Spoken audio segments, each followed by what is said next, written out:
5 ವರ್ಷ ನಮ್ಮಪ್ಪನೇ ಸಿಎಂ ಅಂತ ಯತೀಂದ್ರ ಸಿದ್ದರಾಮಯ್ಯನವರು ಹೇಳಿಕೆಯನ್ನ ಕೊಟ್ಟಿದ್ದಾರೆ. ಯತೀಂದ್ರ ಹೇಳಿಕೆಗೆ ಕಾಂಗ್ರೆಸ್ನಲ್ಲೇ ಈಗ ಸಿಕ್ಕಾಪಟ್ಟೆ ಅಸಮಾಧಾನ.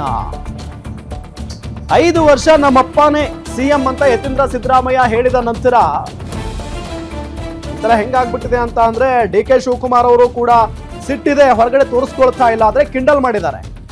ಇದ್ರ ಜೊತೆಗೆ ಇಕ್ಬಾಲ್ ಹುಸೇನ್ ಅವರು ಕೂಡ ಟಾಂಗ್ ಕೊಟ್ಟಿದ್ದಾರೆ. ಈ ಹಿಂದೆ ನಾನು 2 ಡೇಟ್ ಕೊಟ್ಟಿದ್ದೆ, ಅದು ಫೇಲ್ ಆಗಿತ್ತು. ಶೀಘ್ರದಲ್ಲೇ 3ನೇ ಡೇಟ್ ಕೊಡ್ತೀವಿ, ಅದು ಫೇಲ್ ಆಗಲ್ಲ. ಡಿ.ಕೆ. ಶಿವಕುಮಾರ್ ಅವರಿಗೆ ಒಂದು ಅವಕಾಶವನ್ನ ಕೊಡಬೇಕು. ಅವರ ಹೋರಾಟ ಹಾಗೂ ಶ್ರಮದಿಂದ ಈ ಸರ್ಕಾರ ಬಂದಿದೆ. ನಾವೆಲ್ಲರೂ ಅವರ ಬೆಂಬಲಕ್ಕೆ ನಿಂತಿದ್ದೇವೆ. ಶೀಘ್ರದಲ್ಲೇ ಸಿಎಂ ಆಗ್ತಾರೆ. ಮುಂದಿನ ಚುನಾವಣೆಗೆ ಡಿ.ಕೆ.ಶಿ ನೇತೃತ್ವ ಬೇಕಿದೆ ಅಂತ ರಾಮನಗರ ಶಾಸಕ ಇಕ್ಬಾಲ್ ಹುಸೇನ್ ಹೇಳಿಕೆಯನ್ನ ಕೊಟ್ಟಿದ್ದಾರೆ. ವಿಚಾರದ ಬಗ್ಗೆ ನನಗೆ ಆರೋಗ್ಯ ಸರಿ ಇರಲಿಲ್ಲ.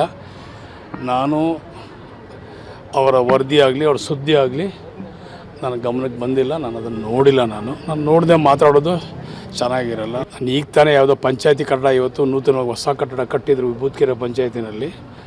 ಅದನ್ನು ಉದ್ಘಾಟನೆಗೋಸ್ಕರ ನಾನು ಬಂದಿದ್ದೆ. ನಾನು ವಿನಾಕಾರಣ ನಾನು ನೋಡದೆ ಮಾಡಿದ್ರೆ ನಾನು ಇದು ಮಾಡೋಕ್ಕಾಗಲ್ಲ. ನಾನು ಮೊದಲು ನಿಮಗೆ 2 ಡೇಟು 6, 9 ಅಂತ ಹೇಳಿದ್ದೆ. ಆದರೆ 3ನೇ ಡೇಟ್ ನಾನು ಫೇಲ್ ಆಗಿ ಕೊಡೋಲ್ಲ. 3ನೇ ಡೇಟ್ ಹೇಳಿದ್ನಲ್ಲ, 3ನೇ ಡೇಟ್ ನಾವೇ ಕೊಡ್ತೀವಿ. ಈಗ ಅತಿ ಶೀಘ್ರದಲ್ಲೇ ನಾವೇ 3ನೇ ಡೇಟ್ ನಾವೇ ಕೊಡ್ತೀವಿ.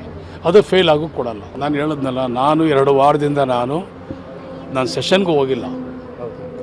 ನಾನು 1 ವಾರ ಹೋಗಿದ್ದೆ. 2ನೇ ವಾರದಲ್ಲಿ ನಾನು ಸೆಷನ್ಗೆ ಹೋಗಿಲ್ಲ.